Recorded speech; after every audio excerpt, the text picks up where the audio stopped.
Kapapasok lang na balita, malalaking fishing vessels ng China muli na namang nahaharap sa mga akusasyon ng pang-aabuso sa kalikasan at sa mga manggagawa nito na kalimitan ay mga Indonesian at mga Pilipino.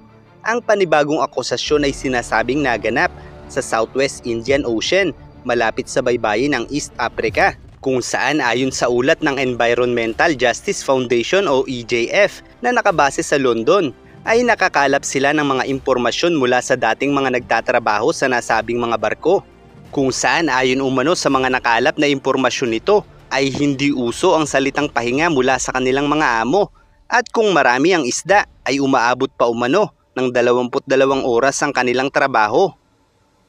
Ang industriya ng Distance Water Fishing o DWF ng China ay itinuturing na pinakamalaki sa buong mundo base sa dami ng huli at bilang ng mga barko nito. Isang katangiang may pagmamalaki ng China, subalit ayon rin sa Illegal, Unreported and Unregulated Fishing Index o IUU, ay ang China rin ang itinuturing na worst offender nito kung ikukumpara sa 152 bansa sa buong mundo. Ang China ay nahaharap din sa mga reklamo dahil sa mga illegal na aktibidad nito sa Latin America, West Africa at maging sa Silangang Asya, partikular na sa Pilipinas. At sa kasalukuyan nga ay nahaharap ang China sa panibagong akusasyon kung saan ay naglabas ang Environmental Justice Foundation o EJF ng komprehensibong pagsisiyasat sa mga illegal na aktibidad ng pangingisda nito sa Silangang Africa. At ayon nga sa ulat, ang mga trabahante ng mga barko ay kalimitang pinapakain ng mga expired na produkto at kadalasan ay noodles lamang ang mga kinakain nito at pinaiinom ng pinakuloang tubig dagat, which is nakasasama para sa kalusugan ng mga trabahante dahil walang ibang mineral na kailangan ng kanilang katawan ang iniinom ng mga ito sa matagal na pananatili nila sa mga barko. Kaya't ayon kay Dios Lumban Gaol, coordinator ng Indonesian Migrant Workers Union o SBMI, na ang ulat ng EJF ay malinaw na naglalarawan ng pagsasamantala, karahasan at malupit na kondisyon sa pagtatrabaho na kinahaharap ng mga tripulante ng Indonesia sa mga barkong may bandera ng China, at ito ay isang bagay na nagpapatuloy magpasa hanggang ngayon. Sinabi rin sa ulat na ang 44 na tripulante na kinapanayam ng AJF ay nagreklamo ng mapang-abusong kondisyon sa pagtatrabaho at pamumuhay, kung saan ay tinatayang 96% ang labis na overtime at 55% naman sa pisikal na karahasan. Sa pagitan ng 2017 at 2023 ay tinatayang 4 na ang pagkamatay na naiulat sa isang barko pa lamang, kung saan nakapanayam ang mga tripulanteng lula ng Chinese tuna longliners. Matatandaan din na noong 2020 ay ilang Pilipinong tripulante din sa isang Chinese fishing vessel ang nakiusap para sa kanilang buhay gamit ang isang video, kung saan ay sinasabi nila dito na iligtas sila dahil may sakit na sila at hindi sila ipinadadala sa ospital ng kanilang kapitan. We need to go to the hospital, please. We are already sick here, that of us. The captain is not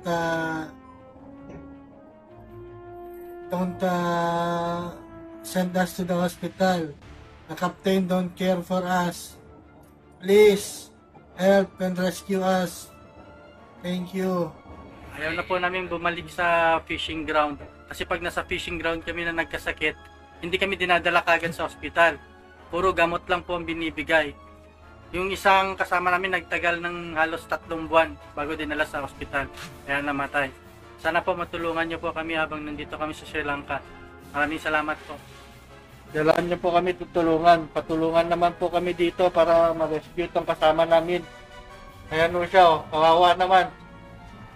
Pang ilang taon na po yan. Walang ginagawa yung kapitan. Oh, patulong naman po.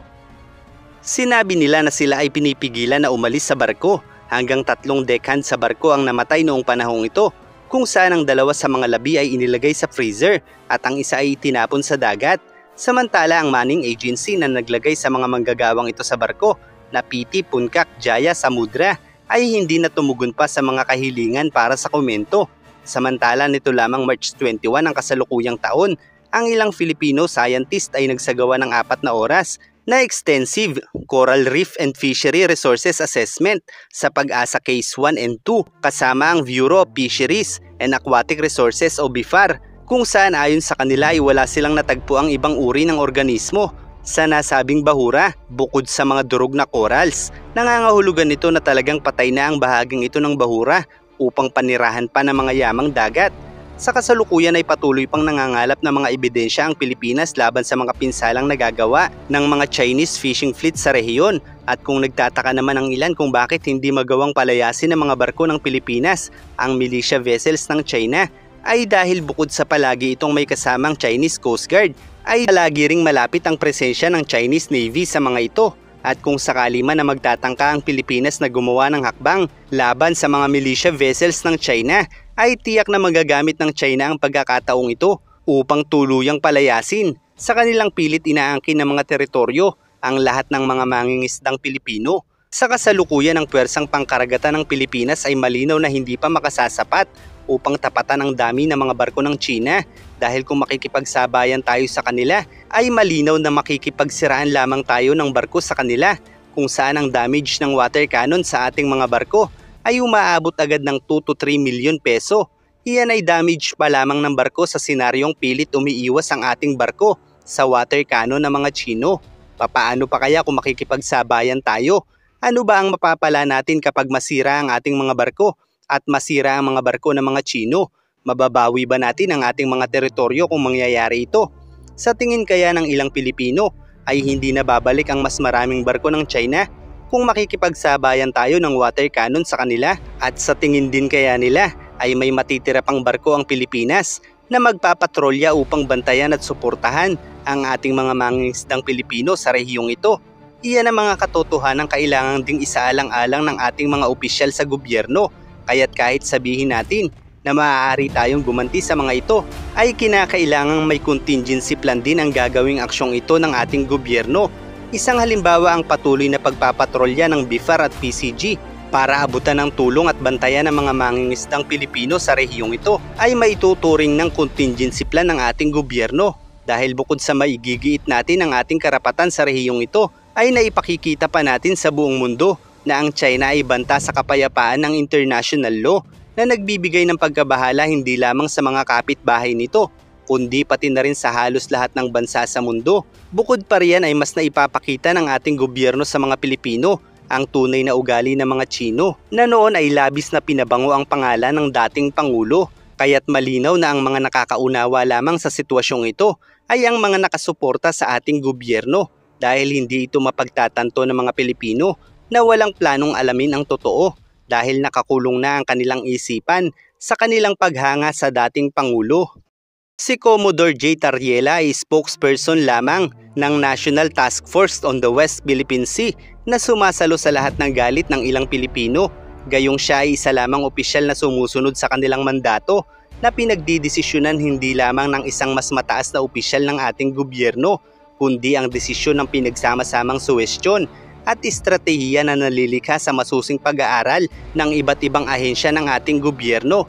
Kaya't maling-mali na batikusin siya ng ilang Pilipino, gayong malinaw sa kanyang mga pahayag na ang interes lamang ng Pilipinas ang ipinaglalaban nito, na magpasa hanggang ngayon ay sarado pa rin ang isip ng ilang mga Pilipino upang mapagtanto na ang China at ang mga sumusuporta lamang sa mga ito ang tunay na salot sa bansang ito.